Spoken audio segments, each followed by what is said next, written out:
Joining me now, former White House press secretary and America First Action senior advisor, Sean Spicer. Sean, good to see you tonight. Good to see you. Lots of people in the pool, or talking about getting in the pool on the Democratic side. Your reaction to this Howard Schultz news first?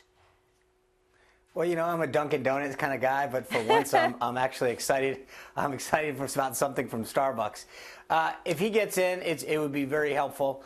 I think it's not, look, not all independents are created equal. And despite the clip that you played about him trying to portray himself as a centrist, he's been a huge supporter of liberal causes for decades. That's fine. He supported Hillary Clinton. That's fine. I mean, this is what makes the country great. But you can't then turn it around and start to call yourself a centrist up the middle. So him getting in would definitely be helpful to us as Republicans, because no matter what he wants to call himself, he has a long track record of supporting progressive causes and candidates that would really help us. So I am, as of this moment, going to become a big Starbucks fan. Well, you know, I'm sure he'll be thrilled about that. He said that, you know, there's 40% of Democrats in this country. The numbers really look like 39% independent, about that. 34% Democrat, 25% Republican. So, I mean, it's pretty clear that independents have grown, and people having a party affiliation has shrunk a bit in recent years. Does that create a different dynamic?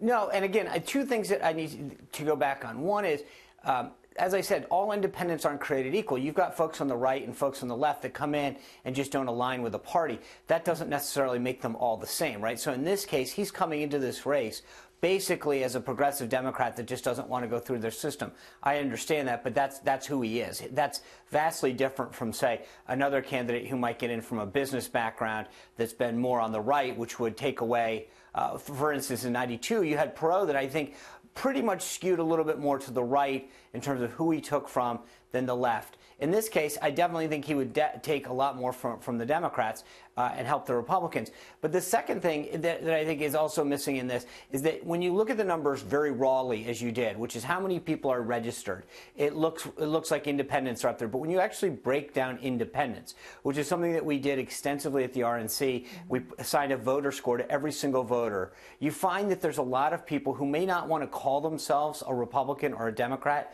but they have voted pretty much their lifetime as a Republican or a Democrat. They just don't like the label. So when you really drill down on most voters, they may not want to call themselves or align with a particular party, but they're truly not independents that get swayed each election. Generally speaking, they align with the party the majority of time. All right. So to this question about who are we that Kamala Harris posed, David Frum writes this about how Democrats win in the Atlantic. He said, you want the candidate with the broadest possible appeal, not the most sectarian. Trump will be beaten not by his fiercest enemies, but by his softest supporters. You want to appeal to them, detach them, not chatter on social media about how you'd like to punch their kids in the face, with a reference to the Covington High School story there. What do you think about that? I'm not a big fan of David Frum, but he's kind of right. Look, the Democrats did really well last cycle. You got to give it to them. But if you look at where they won in these Trump districts, in my state of Virginia, they picked up a handful of seats.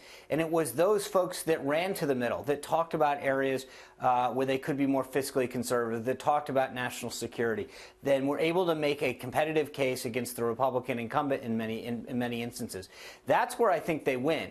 And the funny part is that they succeeded throughout so many House districts by running that strategy, and yet the lesson that many of their presidential candidates are taking is, instead of going more to the center and talking exactly like that, they're pivoting to the left and going to the extreme. So it's ironic that they actually did well this past election in so many areas of the country through a centrist message, and then tack to the left immediately after. Well, I mean, that's the story of primaries, essentially. But when you take a look at what Schultz is saying, and I don't know, you know, time will tell and voters will decide if he's that person. I think anybody who would run as sort of a third-party candidate would have to be so charismatic and have such a strong identity that they were able to potentially do that. But what he's saying is, look, these folks are way too far to the left, and these folks who are on the right who aren't satisfied with President Trump are potentially people that you could peel off, as Frum says, the softest supporters. So he's looking to build a constituency in that crowd.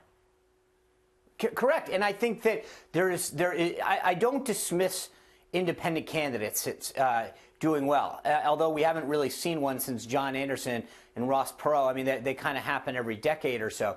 But the reality is, I'm not one of these people that like Mike Bloomberg and everyone, who dismisses them out of hand in terms of their ability to potentially win. Look, Donald Trump bested 17 amazing candidates, blew through the system when no one gave him a chance. So we are living in a world now where there are larger-than-life personalities that can do stuff. Schultz's background as a successful CEO, definitely, and he's got, billions of dollars. So he can self-finance this thing. I think he's a credible candidate, don't get me wrong. I just think that his past history of doing this doesn't allow him to go after that right-leaning folks. He might be charismatic, but at the end of the day, they're going to say you're a progressive. I don't know. Yeah, I mean, that remains to be seen whether or not he really connects with people. Quick thought on Kamala Harris. When people think of crowd size, they sometimes think of you, Sean. And she had 20,000 people out there. Pretty impressive showing. She was in Oakland. She was in her home territory. What do you make of that in and of itself as a data point? Well, look, I hate to say this, but it was a big crowd, right? It was a big crowd.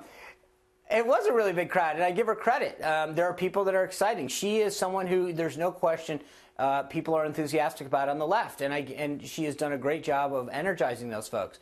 That speaks volumes. When you look, and you mentioned it earlier, I mean, this is like they're going from the Olympic-sized pool to I don't know what, because you've gotten now 30, 40-plus candidates that are jumping in. For her to have that degree of enthusiasm, I think portends well for her, and I think people are excited about her. She's clearly tapped into something. So as these other candidates on the left look at what they're going to do to announce or be different than whatever, now they've got to realize that she's kind of set the bar for other candidates going forward.